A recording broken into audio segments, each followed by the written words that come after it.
దేశంలో ఇక ఏ కుటుంబం పేదరికంలో ఉండదు. 1,00,000 రూపాయలు ఇస్తే పేదరికంలో పోతే ఏంది? ఉచితంగా డబ్బులు ఇస్తే పేదరికం పోతుంటే ఎప్పుడో ఇచ్చేయాలి కదా. పేదలకు 1,00,000 రూపాయలు వేయడం కాదు, పేదలకు ఉపాధి నేర్పించాలి. పేదలకు ఉచిత వైద్యాన్ని, ఉచిత విద్యను ఇవ్వగలిగే సత్తా ఉన్న ఏ రాజకీయ నాయకుడికైనా.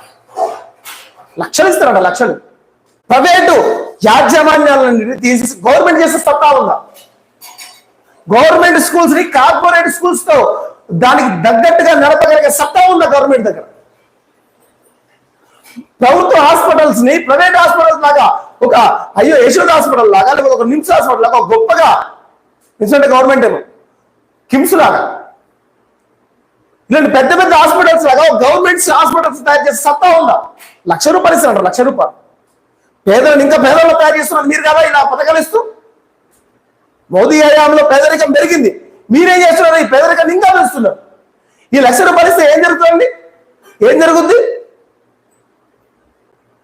ఒక చిన్న పెన్ను వస్తాయి, 1,00,000 రూపాయలు ఎగిరిపోతాయి. అందరూ 1,00,000 రూపాయలతోని ఏడాదికి 1,00,000 వస్తున్నాయి కానీ కూర్చొని వాళ్ళు ఏం చేసుకోరు. దాంతో ఖర్చులు ఎగిరిపోతాయి. ఒక్క రోగం వస్తే 1,00,000 రూపాయలు కాదు, 2,00,000 ఎగిరిపోతాయి. ఇవి 1,00,000 రూపాయలు ఇస్తారట. ఇచ్చే ఏం చేస్తారు? 1,00,000 రూపాయలు.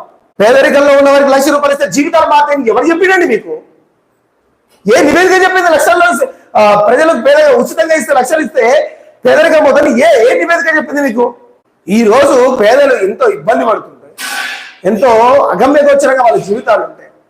కిడ్నీలు ఫెయిల్ అయ్యి ఆరోగ్యం దెబ్బతిన్నప్పుడు హాస్పిటల్స్ పోతే కనీస అవసరాలు లేవు ప్రభుత్వ హాస్పిటల్స్ లో.